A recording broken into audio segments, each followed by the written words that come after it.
Governor కోట MLC అభ్యర్థుల విషయంలో twist ఇచ్చింది కాంగ్రెస్ పార్టీ. ఎమ్మెల్సీ రేసు నుంచి అనూహ్యంగా మీర్ అలీఖాన్ని తప్పించింది హస్తం పార్టీ. ఊహించని విధంగా ఆ స్థానంలో వెటరన్ క్రికెటర్ మాజీ ఎంపీ మహమ్మద్ అజారుద్దీన్ ఎంపిక చేసింది. దీంతో ఒక్కసారిగా ఆసక్తికరమైన చర్చ మొదలైంది. జూబ్లీహిల్స్ ఉప ఎన్నికల్లో తానే కాంగ్రెస్ అభ్యర్థిని అంటూ మాజీ ఎంపీ అజారుద్దీన్ ప్రకటించుకున్నారు. మరోవైపు అధిష్టానం కూడా మైనారిటీ కోటాలో ఆయనకే సీటు ఇవ్వడం ఖాయమని అంతా భావించారు. కానీ అనూహ్యంగా ఇప్పుడు ఆయనకు ఎమ్మెల్సీ పదవిని కట్టబెట్టింది పార్టీ. దీంతో జూబ్లీహిల్స్ కాంగ్రెస్ అభ్యర్థి ఎవరై ఉంటారు అనే సస్పెన్స్కు తెరలించింది. గవర్నర్ కోటాలో నియమించే శాసన మండలి సభ్యులుగా ఒకటి ప్రొఫెసర్ కోదండరామ్ గారిని, రెండవది మహమ్మద్ అజరుద్దీన్ గారిని, రెండు పేర్లని కేబినెట్ ఆమోదించడం జరిగింది. గవర్నర్ కోటాలో ఎమ్మెల్సీలుగా ఎంపికైన కోదండరాం, అమీర్ అలీఖాన్ నియామకాన్ని సవాల్ చేస్తూ బీఆర్ఎస్ నేతలు దాసోజు శ్రవణ్, కుర్ర సత్యనారాయణ గత ఏడాది ఆగస్టులో సుప్రీంకోర్టులో పిటిషన్ దాఖలు చేశారు. ఈ పిటిషన్ను విచారించిన సుప్రీంకోర్టు కోదండరాం, అమీర్ అలీఖాన్ ఎమ్మెల్సీ పదవులపై ఇటీవల స్టే విధించింది. 2024 ఆగస్టు 14న తామిచ్చిన మధ్యంతర ఉత్తర్వుల తర్వాత జరిగిన పరిణామాలు, ఆ ఉత్తర్వులకు వ్యతిరేకంగా ఉంటే ఎమ్మెల్సీల నియామకాన్ని రద్దు చేస్తామని వ్యాఖ్యానించింది. అయితే ఏదైనా తుది ఉత్తర్వులకు లోబడి ఉంటుందని స్పష్టం చేస్తూ తదుపరి విచారణను సెప్టెంబర్ 17కు వాయిదా వేసింది. ఈ నేపథ్యంలో అనూహ్యంగా గవర్నర్ కోటాలో ఎమ్మెల్సీలుగా కోదండరాం, అజారుద్దీన్ పేర్లను సిఫారసు చేస్తూ తెలంగాణ కేబినెట్ ఆమోదం తెలిపింది. అయితే లిస్టులో అమీర్ అలీఖాన్ పేరు తొలగించి అజారుద్దీన్కి స్థానం కల్పించింది ప్రభుత్వం. జూబ్లీహిల్స్ ఉప ఎన్నిక నేపథ్యంలో ఎమ్మెల్సీగా అజారుద్దీన్ ఎంపిక ఆసక్తికరంగా మారింది. కాంగ్రెస్ పార్టీ నిర్ణయంతో జూబ్లీహిల్స్ అసెంబ్లీ స్థానం టికెట్ రేసులో ఉన్న అజారుద్దీన్ పోటీ నుంచి తప్పుకున్నట్టే. దీంతో బీసీ సామాజిక వర్గానికి చెందిన నవీన్ యాదవ్ పేరు లేటెస్ట్గా తెరపైకి వచ్చింది. 2019 అసెంబ్లీ ఎన్నికల్లో జూబ్లీహిల్స్ నుంచి మజ్లిస్ తరపున అభ్యర్థిగా పోటీ చేసిన నవీన్ యాదవ్ ప్రస్తుతం కాంగ్రెస్ పార్టీలో కొనసాగుతున్నారు. జూబ్లీహిల్స్ నియోజకవర్గంలో ముస్లిం మైనారిటీ ఓటర్లు కీలకంగా ఉన్న నేపథ్యంలో మజ్లిస్ పార్టీ మద్దతు కూడా తప్పనిసరి. పూర్తి అప్డేట్స్ మా ప్రతినిధి అశోక్ అందిస్తారు. ఒకవైపు జూబ్లీహిల్స్ ఎన్నిక నడుస్తున్న నేపథ్యంలో దానికి సంబంధించి చాలామంది ఆశావాహులు కనిపించారు. మొదట్లో అజారుద్దీన్కి టికెట్ కన్ఫర్మ్ అని చెప్పి, ఎందుకంటే గతంలో ఆయన పోటీ చేయడం కావచ్చు, అటు ఢిల్లీలో ఆయనకున్నటువంటి సత్సంబంధాల నేపథ్యంలో ఖచ్చితంగా ఆయనకే వస్తుందని చెప్పి కూడా ఒక వాదన వినిపించిన నేపథ్యం చూసాం. చివరి వరకు కూడా ఆయన పేరే వినిపించింది. అయితే మరొక వైపు వేరే సామాజిక వర్గానికి సంబంధించి బీసీ సామాజిక వర్గానికి సంబంధించి కూడా చాలామంది నేతలు పార్టిసిపేట్ చేయాలని కూడా ఉన్న పరిస్థితి మనం చూసాం. అయితే అనూహ్యంగా ఈ ఎమ్మెల్సీకి సంబంధించిన దానిపైన ఒక డెసిషన్ అయితే అటు కేబినెట్లో తీసుకున్న పరిస్థితి మనకు కనిపిస్తుంది. ఇప్పటికే కోదండరాం కావచ్చు, అలీఖాన్ కావచ్చు, వాళ్ళిద్దరి పేర్లని అటు సుప్రీంకోర్టులో ఎదురైన నేపథ్యంలో దాన్ని అలసుగా చేసుకొని కాంగ్రెస్ పార్టీ అటు కేబినెట్ కూడా ఇటు అజారుద్దీన్ని ముందుకు తీసుకొచ్చిన పరిస్థితి మనకు కనిపించింది. అజారుద్దీన్కి టికెట్ ఇవ్వాలని చెప్పి అటు ఢిల్లీ నుంచి కూడా వస్తున్నటువంటి సపోర్ట్ నేపథ్యంలో అజారుద్దీన్ని ఇటు తప్పించి ఎమ్మెల్సీ స్థానంలో నిలబెట్టాలని కూడా అటు కాంగ్రెస్ పార్టీ చూసినట్టుగా తెలుస్తుంది. ఈ నేపథ్యంలో ఒకవైపు మైనారిటీని ప్రభుత్వంలోకి తీసుకున్నట్టుగాను, అలాగే మరొక వైపు నవీన్ యాదవ్ పేరు వినిపిస్తుంది. యాదవ్ కమ్యూనిటీకి సంబంధించినటువంటి బీసీ కమ్యూనిటీకి సంబంధించినటువంటి నవీన్ యాదవ్ పేరు జూబ్లీహిల్స్ ఎన్నికల్లో నిలబరిచే అవకాశం కనిపిస్తున్నట్టుగా ఇప్పటికీ అధికారికంగా ప్రకటించినప్పటికీ కూడా ఇంటర్నల్గా మాత్రం కాంగ్రెస్ పార్టీలో ఒక చర్చ అయితే నడుస్తుంది. అటు అజారుద్దీన్ని తప్పించిన నేపథ్యంలో, అజారుద్దీన్కి ఎమ్మెల్సీ ఇచ్చిన నేపథ్యంలో, ఎందుకంటే గతంలో వీళ్ళిద్దరి మధ్యలో పోటీ నడిచింది. అజారుద్దీన్ కానీ లేకపోతే నవీన్ యాదవ్ కానీ ఖచ్చితంగా టికెట్ వస్తున్న నేపథ్యంలో అటు అజారుద్దీన్ని తప్పించి ఇప్పుడు ఏకంగా ఆయన ఎమ్మెల్సీ చేస్తున్న నేపథ్యంలో ఇప్పుడు ఉన్నటువంటి ఒకే ఒక ఆప్షన్ నవీన్ యాదవ్గా కనిపిస్తుంది. ఇంకా చాలామంది పార్టిసిపేషన్లో ముందు వరుసలో ఉన్నప్పటికీ కూడా నవీన్ యాదవ్ పేరు అయితే ప్రముఖంగా వినిపిస్తున్న నేపథ్యంలో నవీన్ యాదవ్కి ఇస్తే అటు యాదవ్ కమ్యూనిటీని కావచ్చు, గతంలో అటు యాదవ్ కమ్యూనిటీ గాంధీ భవన్ దగ్గర వచ్చి అనేక గొడవలు చేసిన పరిస్థితి మనం కనిపించాం. ప్రభుత్వంలో కావచ్చు అటు ఈ క్లారిటీ లేదు, పూర్తి స్థాయిలో ఒక వెనుకబడిన వర్గంగా చూశారనే ఒక నేపథ్యంలో అటు నవీన్ యాదవ్కి టికెట్ ఇస్తే కావచ్చు, మిగతా యాదవ్ కమ్యూనిటీకి టికెట్ ఇస్తే పూర్తి స్థాయిలో ఒక ముందు వరుసలో ఉంటారని చెప్పి అటు రెండు వైపుల నుంచి కూడా మైనార్టీ కావచ్చు, ఇటు యాదవ్ వర్గానికి సంబంధించినటువంటి ఇద్దరిని కూడా సాటిస్ఫై చేసి వచ్చే అంశంతోనే అటు కేబినెట్లో ఈ డెసిషన్ తీసుకున్న పరిస్థితి మనకు కనిపిస్తుంది. మెయిన్గా కాళేశ్వరానికి సంబంధించినటువంటి చర్చ జరుగుతుంది ఉన్నారు. కానీ ఒక కీలకమైన సమాచారం అయితే, కీలకంగా జరిగినటువంటి నిర్ణయం అయితే ఇదిగా చూడొచ్చు. మొత్తానికైతే అజారుద్దీన్ని ఎమ్మెల్సీగా తీసుకోవడం, అటు యాదవ్ కమ్యూనిటీకి సంబంధించినటువంటి టికెట్ ఇవ్వడం ద్వారా అటు బీసీకి నినాదం ఎత్తుకున్నటువంటి కాంగ్రెస్ పార్టీ అటు బీసీకి టికెట్ ఇచ్చినట్టుగా, అట్లాగే మైనారిటీని కూడా అటు అటు ప్రభుత్వంలోకి తీసుకున్నట్టుగా కూడా చూపించే ప్రయత్నం చేస్తుందని చెప్పొచ్చు. Second top story, Telangana assembly సమావేశాల నిర్వహణపై బీఏసీ సమావేశం వాడివేడిగా జరిగింది. BC reservation bill, Kaleshwaram commission నివేదిక సభలో ప్రవేశపెడతామని శాసనసభ వ్యవహారాల శాఖ మంత్రి శ్రీధర్ బాబు తెలిపారు. సభ ఎన్ని రోజులు నిర్వహించాలనే దానిపై రేపు నిర్ణయం తీసుకుంటామని శాసనసభ వ్యవహారాల శాఖ మంత్రి శ్రీధర్ బాబు తెలిపారు. 15 రోజుల పాటు సమావేశాలు నిర్వహించాలని ప్రభుత్వాన్ని బీఆర్ఎస్ డిమాండ్ చేసింది. అసెంబ్లీ సమావేశాలు ఎన్ని రోజులు నిర్వహించాలి, ఏ రోజు ఏ అంశాలు చేపట్టాలనే దానిపై స్పీకర్ గడ్డం ప్రసాద్ కుమార్ అధ్యక్షతన సభా వ్యవహారాల కమిటీ సమావేశమైంది. ఇందులో డిప్యూటీ సీఎం భట్టి విక్రమార్క, శాసనసభ వ్యవహారాల శాఖ మంత్రి శ్రీధర్ బాబు, మంత్రి పొన్నం ప్రభాకర్, ప్రభుత్వ విప్ బీర్లా ఐలయ్య, బీఆర్ఎస్ నుంచి హరీష్ రావు, వేముల ప్రశాంత్ రెడ్డి, బీజేపీ తరపున ఆలేటి మహేశ్వర్ రెడ్డి పాల్గొన్నారు. ప్రజా సమస్యలపై చర్చల కన్నా బురద రాజకీయాలకు ప్రాధాన్యం ఇస్తోందని బీఆర్ఎస్ మండిపడుతోంది. యూరియా సమస్యలు, రైతులు ఎదుర్కొంటున్న కష్టాలు, ఫీజు రీయింబర్స్మెంట్ పై చర్చించేందుకు ప్రభుత్వం ఆసక్తి చూపడం లేదని ఆరోపించారు. 2 రోజులు మాత్రమే సభ నిర్వహిస్తామని ప్రభుత్వం తెలిపిందని హరీష్ రావు వివరించారు. ఏం చర్చిస్తారనే దానిపై అజెండా కూడా ఇవ్వలేదని తెలిపారు. ప్రభుత్వ తీరును నిరసిస్తూ తాము బీఏసీ నుంచి వాకౌట్ చేశామని హరీష్ రావు వెల్లడించారు. కమిషన్ రిపోర్ట్ అసెంబ్లీలో పెడతాం, బీసీ బిల్లు పై అసెంబ్లీలో పెడతామని చెప్పారు. మరి ఎన్ని రోజులు సభ జరుపుతారంటే 2 రోజులు అన్నాడు. మరి ఇలా అయిపోయింది, రేపు 1 రోజు. ఆ 2 రోజులు మరి మళ్ళీ ఎట్లనండి? ప్రజా సమస్యలు ఉన్నాయి కదా, ఎరువులు ఉన్నాయి కదా, యూరియా ఉంది కదా, బురద రాజకీయాలు ఎప్పుడైనా చేసుకోవచ్చు. మనం ఎరువుల మీద రేపు మాట్లాడదాం. బీజేపీ వాళ్ళు ఇస్తలేరంటున్నారు కదా ఎరువులు. అసలు బీజేపీ వాళ్ళు ఇస్తలేరా? ఇది కాంగ్రెస్ వైఫల్యమా? ఎట్లా ఇది పరిష్కరిద్దామో అసెంబ్లీలో మాట్లాడదాము అన్నాం. దానికి సిద్ధంగా లేరు. They are not prepared to discuss in the assembly. BJP వాళ్ళు కాంగ్రెస్ వాళ్ళ పేరు చెప్పి తప్పించుకుంటారు, కాంగ్రెస్ వాళ్ళు బీజేపీ వాళ్ళ పేరు చెప్పి తప్పించుకుంటారు. ఇద్దరు కలిసి రైతుల ఉసురు పోసుకుంటున్నారు. That's way we have boycotted from BSC meeting.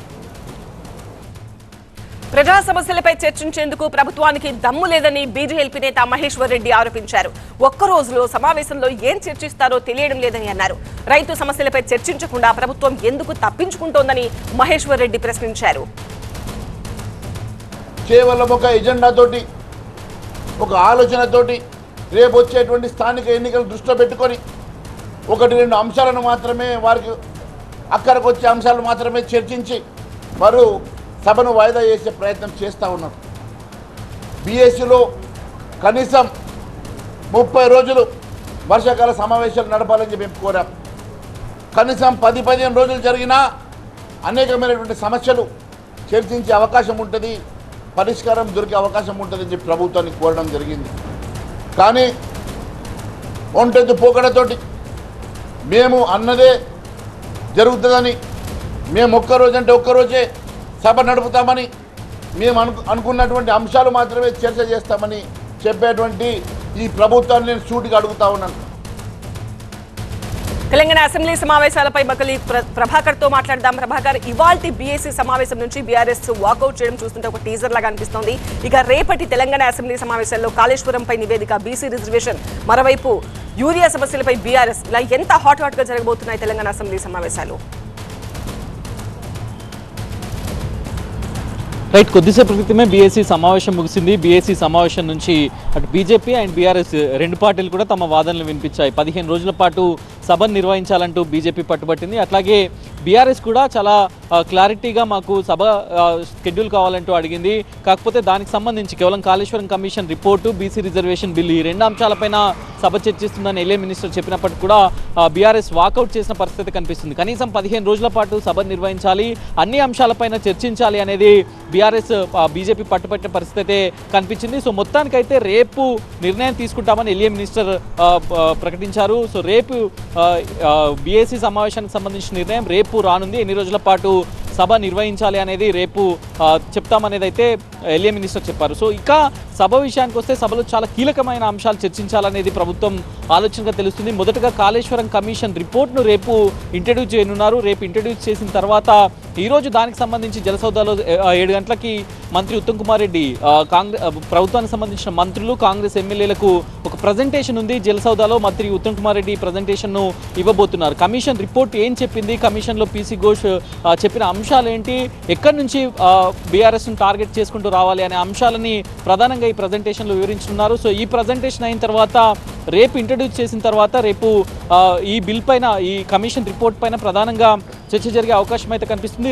2 రోజులు ప్రభుత్వం సభను నడిపించాలని ఆలోచించినప్పటికీ కూడా రేపు 1 రోజుకే పరిమితం అవుతారా, లేకపోతే నెక్స్ట్ డే కూడా కంటిన్యూ అవుతారా అనేది అయితే చూడాల్సి ఉంది. రైట్ ప్రభాకర్.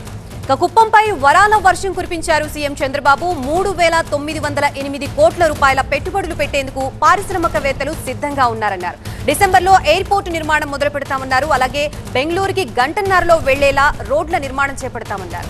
మదర్ డైరీతో వందలాది ఉద్యోగాలు రాబోతున్నాయని తెలిపారు. మహిళా శక్తి భవన్ ని నిర్మించి మహిళల్ని పారిశ్రామికవేత్తల్ని చేస్తామన్నారు. ఎలక్ట్రికల్ వెహికల్స్ తయారీ షోరూంలు కుప్పంకి వస్తున్నాయని తెలిపారు చంద్రబాబు. అలాగే శ్రేష్ఠ బయోగ్యాస్ కంపెనీతో పాటు రెడ్ బెర్రీ పేరుతో ఫుడ్ ప్రాసెసింగ్ హబ్ రాబోతోందన్నారు.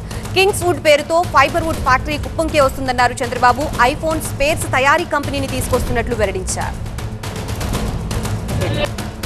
ఇది కాకుండా కుప్పంలో తొందరలోనే ఎయిర్పోర్ట్ కూడా డిసెంబర్లో ప్రారంభిస్తాం. కార్గోకు ఉపయోగిస్తాం, ప్యాసింజర్స్కి ఉపయోగిస్తాం. దీన్ని ఒక హబ్గా తయారు చేస్తామని చెప్పి నేను మీకు తెలియజేస్తున్నా. అనేక రకాలైనటువంటి ఇనిషియేటివ్లు తీసుకుంటున్నాం. దేశంలో ప్రపంచంలో ఉండే టెక్నాలజీస్ అన్నీ ఇక్కడ తీసుకొస్తా, పరిశ్రమలు తీసుకొస్తా, ఎడ్యుకేషన్కు ప్రాధాన్యత ఇస్తా, మానవ వనరుల అభివృద్ధి కోసం పనిచేస్తాం. కుప్పంలో జరిగిన జలహారతి కార్యక్రమంలో పాల్గొన్నారు చంద్రబాబు. రైతులకి కూడా పలు హామీలు ఇచ్చారు. రైతుని రాజు చేసే బాధ్యత తీసుకుంటానన్నారు. హంద్రీనివా నీళ్లు తీసుకొచ్చి ప్రతి ఎకరాకు నీళ్లిచ్చే బాధ్యత కూటమి ప్రభుత్వానికి అన్నారు. కుప్పంలోని 520 చెరువుల్ని నింపుతానన్నారు చంద్రబాబు. ప్రస్తుతం ఇదే అంశానికి సంబంధించి కుప్పం నుంచి మా ప్రతినిధి రాజు లైవ్ లో సిద్ధంగా ఉన్నారు. రాజు, కుప్పం సభ యొక్క హైలైట్స్ ఏంటి, పూర్తి అప్డేట్స్ చెప్పండి. అంటే పూర్తిగా రాయలసీమ అభివృద్ధితో పాటు కుప్పం అభివృద్ధికి సంబంధించే వరాల జల్లైతే సీఎం చంద్రబాబు కురిపించినట్టుగా స్పష్టమవుతోంది. ఇప్పటి వరకు కూడా కుప్పం అభివృద్ధికి తాను చేసింది ఏంటి, చేయబోయేది ఏంటి, ఇదే చంద్రబాబు ప్రసంగంలో ప్రధానమైన అంశం. కృష్ణా జలాలను గతంలో సినిమా సెట్టింగ్లు వేసి వైసీపీ ప్రభుత్వం తీసుకొస్తే తాను ఇప్పుడు కుప్పంకి జలాశయాలను పూర్తిగా అంటే చెరువులన్నీ కూడా నింపే ప్రయత్నం చేస్తున్నాను. కుప్పం నియోజకవర్గంలో ప్రతి గ్రామంలో ఉండే చెరువును కృష్ణా జలాలతో నింపుతానని చెప్పడంతో పాటు పారిశ్రామిక అభివృద్ధి, ప్రధానంగా వైద్య రంగంలో ఆధునిక వైద్య సహాయాలు అందే విధంగా కుప్పంను అభివృద్ధి చేస్తాను. రాయలసీమకు ఒక బ్లూ ప్రింట్తో అభివృద్ధి చేస్తే కుప్పం అభివృద్ధి మాత్రము ఇంతటితో ఆగదు అంటూనే చంద్రబాబు అనేక వరాలు జల్లు కురిపించినట్టుగా స్పష్టమవుతుంది. ప్రత్యేకించి పారిశ్రామిక అభివృద్ధి, ఉపాధి ఉద్యోగ అవకాశాల కోసము రోజు వలసలు వెళ్తున్నటువంటి బెంగళూరు, మరోవైపు కర్ణాటక ప్రాంతానికి, తమిళనాడు ప్రాంతానికి కుప్పం నియోజకవర్గం నుంచి వేలాది మంది రోజు వెళ్తున్నారు. కాబట్టి ఇది ప్రతిపక్షాలు తనను టార్గెట్ చేస్తూ విమర్శిస్తున్న నేపథ్యంలోనే చంద్రబాబు చాలా క్లారిటీ ఇచ్చారు. పారిశ్రామిక అభివృద్ధితో యువతకు ఉద్యోగ ఉపాధి అవకాశాలను కల్పించడంతో పాటు అన్ని రంగాల్లో కుప్పంను అగ్రగామిగా నిలపడమే తన లక్ష్యం అన్నట్టుగానే వరాల్లో జల్లు కురిపించినట్టు స్పష్టమవుతుంది. ప్రత్యేకించి సాగునీరు విషయంలో అంటే కుప్పంకి 1 TMC water Kuppam branch canal ద్వారా హంద్రీనీవా ద్వారా కృష్ణా జలాలను కుప్పంకు తీసుకురావడంతో పాటు వచ్చే ఏడాదిలో చిత్తూరు కూడా హంద్రీనీవా జలాలను తీసుకొస్తానని చెప్పేసి చాలా స్పష్టంగా అభివృద్ధిపై దిశానిర్దేశం చేసినట్టుగా తన విజన్ డాక్యుమెంట్ ఏ విధంగా ఉండబోతుంది అంటూ కుప్పం ప్రజలకు వివరించే ప్రయత్నం అయితే చంద్రబాబు చేశాడు. అడుగడుగునా చంద్రబాబుకు నీరాజనం పలికినటువంటి పరిస్థితుల్లోనే ప్రత్యేకించి కార్గో విమానాల రాకపోకలు లాజిస్టిక్ హబ్గానే కుప్పంని మార్చాలి, తద్వారానే ఉద్యోగ ఉపాధి అవకాశాలు ఎక్కువగా మెరుగుపడే అవకాశం ఉంటుందని చంద్రబాబు చాలా స్పష్టంగా చెప్పిన నేపథ్యంలో ఈసారి అభివృద్ధితో పాటు ఉద్యోగ ఉపాధి అవకాశాలు మెరుగుపరచడం, ఐటీ హబ్గా మార్చడం, పారిశ్రామిక రంగంలో కుప్పంను అగ్రగామిగా నిలపడం ద్వారా ఖచ్చితంగా 3 రాష్ట్రాలకు సరిహద్దులో ఉన్నటువంటి కుప్పం అభివృద్ధికి తాను ఎంత ఫోకస్డ్గా పనిచేస్తున్నానని చెప్పే విషయమే చంద్రబాబు చేశాడు. బహిరంగ సభలో కృష్ణా జలాలను హంద్రీనీవా ద్వారా పరమ సముద్రంలో విడుదల చేసిన తర్వాత ఎంతో భావోద్వేగంగా చంద్రబాబు మాట్లాడినట్టుగా స్పష్టమవుతోంది. థ్యాంక్ యూ రాజు. ఇక విశాఖ వేదికగా 3 రోజుల నుంచి జరుగుతున్న జనసేన విస్తృత స్థాయి సమావేశాలు ముగింపు దశకు చేరుకుంటాయి. మరి కాసేపట్లో బహిరంగ సభ ద్వారా పార్టీ శ్రేణులను ఉద్దేశించి జనసేన అధినేత పవన్ కళ్యాణ్ కీలక ప్రసంగం చేయబోతున్నారు. అయితే పవన్ కళ్యాణ్ ఏ అంశాలపై మాట్లాడతారు, పార్టీ నేతలకు శ్రేణులకు ఎలాంటి ఆదేశాలు ఇస్తారనేదే ఇప్పుడు ఆసక్తికర రేపుతుంది. కూటమి ప్రభుత్వంలో కీలక భాగస్వామిగా ఉన్న జనసేన పార్టీ ఏపీ, తెలంగాణలో మరింత బలోపేతం దిశగా అడుగులు వేస్తుంది. దానిలో భాగంగానే జనసేనతో జనసేన పార్టీతో సేనాని మాట్లాడే దిశగా భారీ బహిరంగ సభను ఏర్పాటు చేశారు. అయితే ఈ 3 రోజుల విస్తృత స్థాయి సమావేశాలు ఏమేమి మాట్లాడారో అనే దాని గురించి ఈ రోజు భారీ బహిరంగ సభలో పవన్ కళ్యాణ్ చెప్పబోతున్నారు. ఇప్పటికే 3 రోజుల సమావేశాల్లో పార్టీ నేతలకు కీలక ఆదేశాలు కూడా ఇచ్చినట్లుగా తెలుస్తోంది.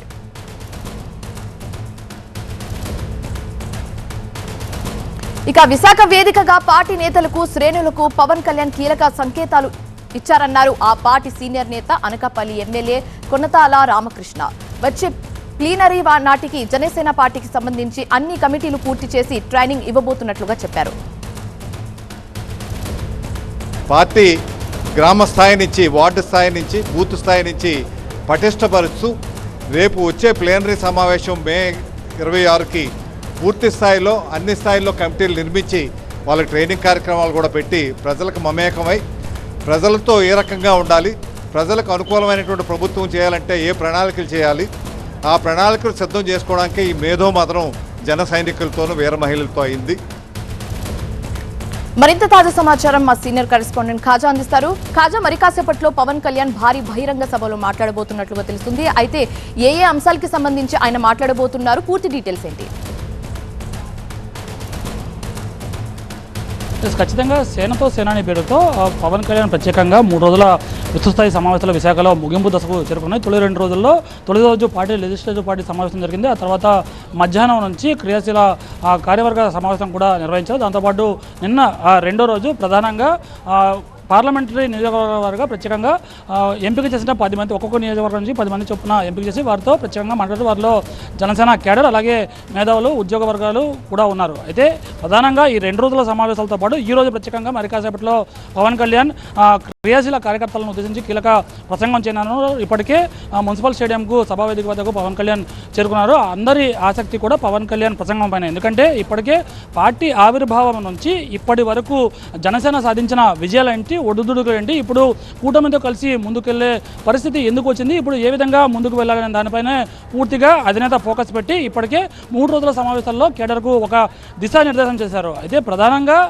పార్టీ కోసం, అంటే కూటమి ప్రభుత్వం ఏర్పడిన తర్వాత పార్టీ కోసం కాస్త పార్టీ కార్యకర్తలతో సమానం కాస్త నాయకులకు తగ్గిందన్న ఒక ప్రచారం అయితే జరిగింది. ఆ భావం నెలకొన్న నేపథ్యంలోనే ఒక్కొక్క కార్యకర్తకి స్వయంగా క్రియాశీల కార్యకర్తలతో పవన్ కళ్యాణ్ సమావేశమై వారి నుంచి ఫీడ్బ్యాక్ 2 రోజులుగా తీసుకున్నారు. అలాగే ఉద్యోగ సంఘాలు, జనసేన కోసం పనిచేసే వారి నుంచి కూడా ప్రత్యేకంగా మేధావులతో కూడా సమావేశమై చర్చించి వారి నుంచి ఫీడ్బ్యాక్ తీసుకున్నారు. ఈ రోజు ప్రత్యేకంగా జనసేన ఏం చేయబోతుంది, బలోపేతం, క్షేత్రస్థాయిలో బలోపేతానికి, పునర్నిర్మాణానికి ఏ విధంగా ముందుకెళ్లాలనే దానిపై కార్యకర్తలకు ఉద్దేశించి కీలక ప్రసంగం చేయనున్నారు. ప్రధానంగా వచ్చే ప్లీనరీ సమావేశాల నాటికి పార్టీని పునర్వైభవం చేసే దిశగా పార్టీకి ప్రత్యేకంగా కమిటీలు వేసి ఆ కమిటీలు బూత్ లెవెల్లో వేసి వాటిని క్షేత్రస్థాయిలో బలోపేతం చేయడం ఏపీలో, దీంతోపాటు తెలంగాణలో కూడా పార్టీని మరింత బలోపేతం చేసే దిశగా అడుగులు వేయడానికి ఎటువంటి ప్రణాళిక సిద్ధం చేయాలి. దీంతోపాటు మిగతా రాష్ట్రాల్లో, అంటే ఒక జాతీయ భావజాలంతో ప్రాంతీయ పార్టీ జనసేన అయినప్పటికీ అది జాతీయ స్థాయిలో ఏ విధంగా ముందుకెళ్ళాలి, ప్రజల కోసం, అంటే ఒక కుల పార్టీ కాదు, ఇది ఒక కుటుంబ పార్టీ కాదు, ప్రత్యేకమైన భావజాలంతో సైద్ధాంతిక పరిస్థితి కలిగిన పార్టీ, దీన్ని ప్రజల కోసం, ప్రజల ఆశలను ఆశయాలుగా చేసుకుని బలంగా మోసుకెళ్లే పార్టీగా ముందుకెళ్ళాలి, ప్రజల కోసమే పనిచేయాలి. అందుకోసం కూటమి ప్రభుత్వం కలిసి ఎలా ముందుకు వెళ్ళాలి, వారితో కలిసి ముందుకెళ్తేనే రాష్ట్రం అభివృద్ధి, తద్వారా కూటమి కూడా అభివృద్ధి చెందుతుంది, తద్వారా జనసేన కూడా మరింత బలోపేతం చేసి మరింత ప్రజలకు సేవ చేయాలనే సంకల్పంతో జనసేన అధినేత దిశానిర్దేశం చేసే అవకాశం ఉంది. Right, thank you Khaja.